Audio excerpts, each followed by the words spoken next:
another episode of Cooking with Chef Kane. We are going to get into sweet and sour chicken today. Yes, you can welcome yourselves to out of Caribbean cuisine. We're getting into Asian cuisine now, and one of my favorite dishes and my wife's is actually sweet and sour chicken. So we're going to get into that.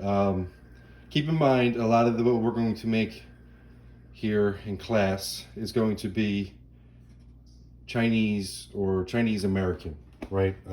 Most of it. You won't find most likely the sweet and sour chicken that we know in China. It will be a lot different. Things have been, I guess you could say, curtailed or changed to fit our American palates. So that's what we're gonna get into today. And we're gonna need to make two things. One, we're gonna need to fry the chicken breast, right? I'm gonna marinate that in some soy sauce. I got some nice tamari here. And then I'm going to batter it in what's called a tempura batter. And I'll get into that a little bit later, but it's basically flour, cornstarch, sparkling soda, an egg, and some salts, and all that is formed into a batter. So I'm gonna dip the chicken into a batter, I'm gonna fry it. And then the other important aspect of this dish is obviously the sauce, which is going to be comprised of some pineapple juice, some fresh pineapple, sugar. I'm using apple cider vinegar, and we're going to make what's called a cornstarch slurry. All right, the slurry is going to be my thickening agent in this recipe, and it's probably the first time in this class that we have worked with a slurry. So I really want you to know what that is and what its purpose is. Also in the sauce, I'm going to include some garnishes of bell pepper and of course some flavoring of some garlic as well. All right, if I had ginger, I would use that too. I'm going to look again, but I don't think I have any. All right.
So we're back. Hopefully you can see this.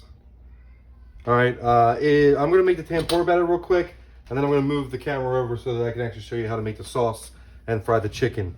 In my tempura batter is basically just 2 cups of flour, some salt, some pepper, a few tablespoons of cornstarch, and what am I missing? And baking powder, about a teaspoon of baking powder. All right, that's gonna help it add in some carbon dioxide as well, and help out with the carbon dioxide even further. I like to always use sparkling water. This happens to be slightly flavored with some clementine, which is orange. Totally goes with the dish anyway, so I'm going to be using that. And then 1 egg is my wet ingredients. So I have all my dry now. I'm going to go ahead and crack my egg in. And basically, this is pretty rustic. You don't have to be, you don't have to overthink this at all. You basically just beat up the egg a little bit, add your soda or water, into the center. And you're gonna bring that flour, all those dry ingredients together with the wet. And what we're looking for is kind of almost like a pancake batter or a waffle batter, right? It's gonna be thick enough that it holds to the chicken.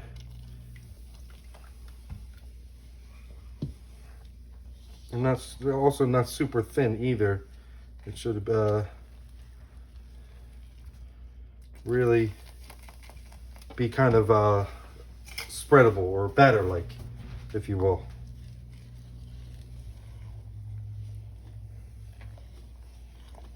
And what all this CO2 or carbon dioxide is going to give us is that little air or that little poof in the middle of the chicken when you bite into it. So you really want to get this into a batter form. It doesn't have to be perfect. There might be some lumps. It's totally okay.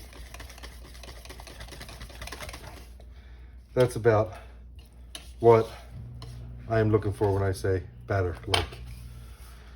Okay, let's move on to the sauce. I think all my knife work is done, my prep is done, but I gotta move some cameras around to do that. All right, one last look at the batter.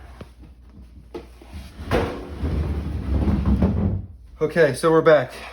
You can see I have a cast iron pan here or a Dutch oven. So I'm very excited about it, actually. It's brand new for me. And a thermometer hooked up. So I'm gonna go ahead and turn that on and try to get that up to about 350 degrees while I make my sauce.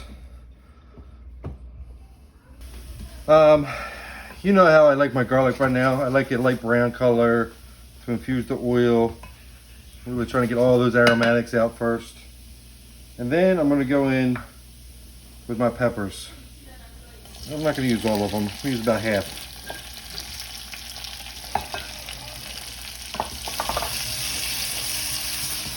Stir that around just real quick. Give it a little saute. All right. A little bit of salt and pepper.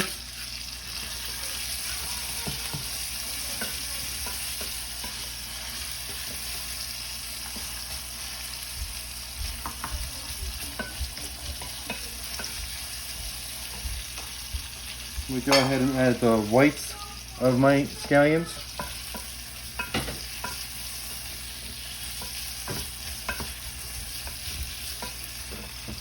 Let that get in there and happy as well.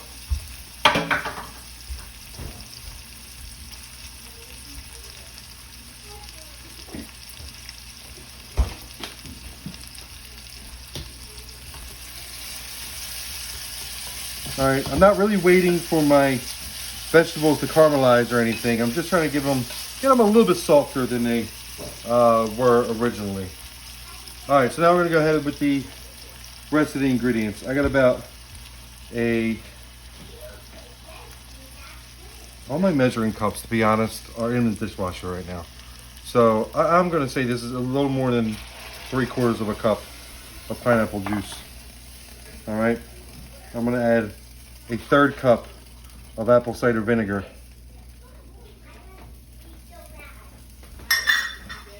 Okay, I'm gonna put in some of my fresh pineapple, some of the canned pineapple as well.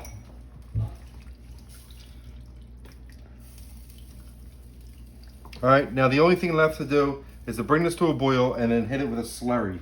When I say hit it with a slurry, I don't mean literally whack it. I mean we're gonna thicken it up, okay? So this is my cornstarch here. I'm gonna add a little bit of water to this.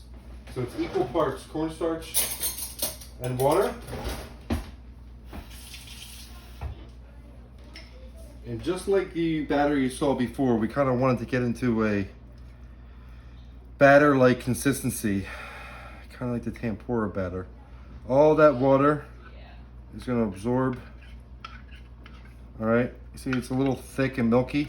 That's kind of what we want. That's the consistency you're looking for. Equal parts cornstarch and water.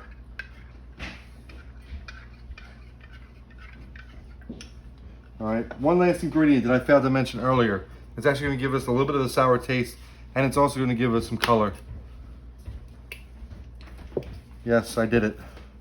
Ketchup.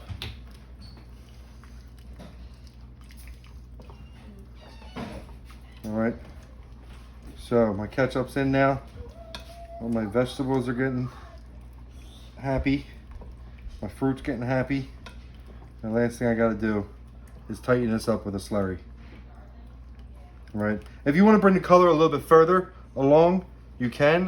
You can just simply add some food coloring, which I have found that a decent amount of recipes out there actually don't use the ketchup at all. Some do, some don't, and they just use food coloring. I don't know, ladies and gentlemen, but that tastes like sweet and sour sauce to me.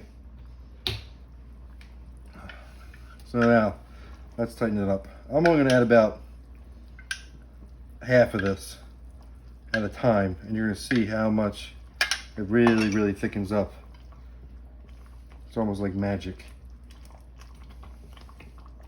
See the bubbles start to get bigger.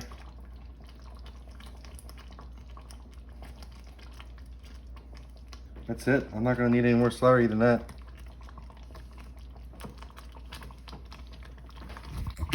Okay. Here's our sweet and sour sauce.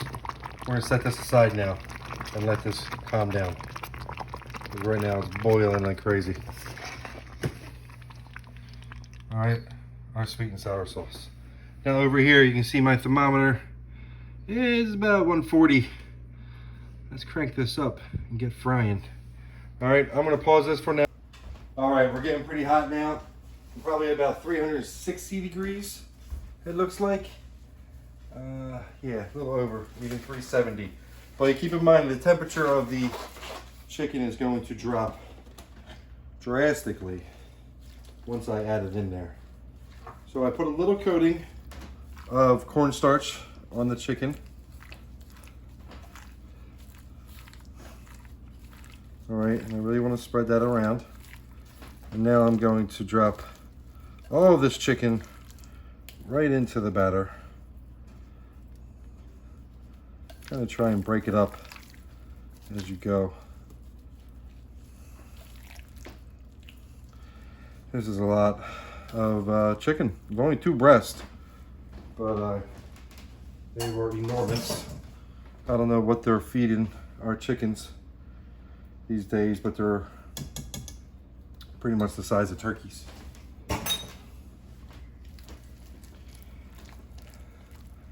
All right, so make sure everything's nice and coated. And now we're gonna get into our homemade fryer. I'm getting pretty hot now. So I dropped my temperature down to about medium because I'm about 380 now. All right, and then just a couple pieces at a time. Drop them in your hot oil. I'm going to use a magic wand over here to pull them out.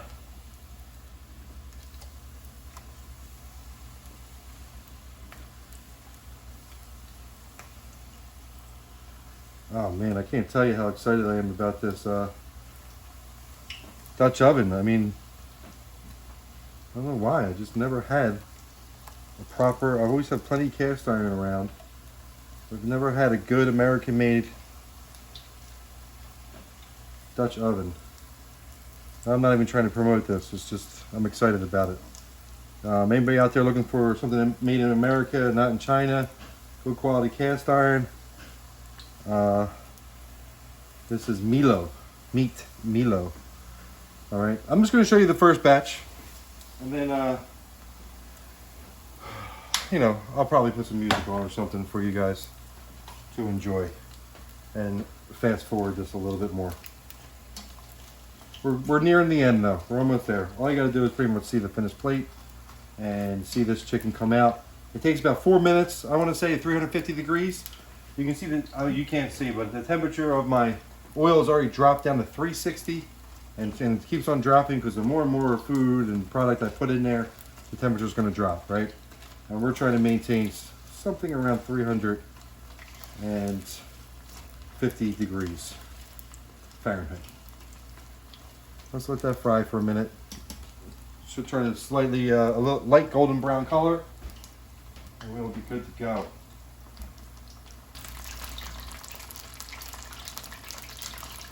Okay, light golden brown color. I think my first batch is just about done.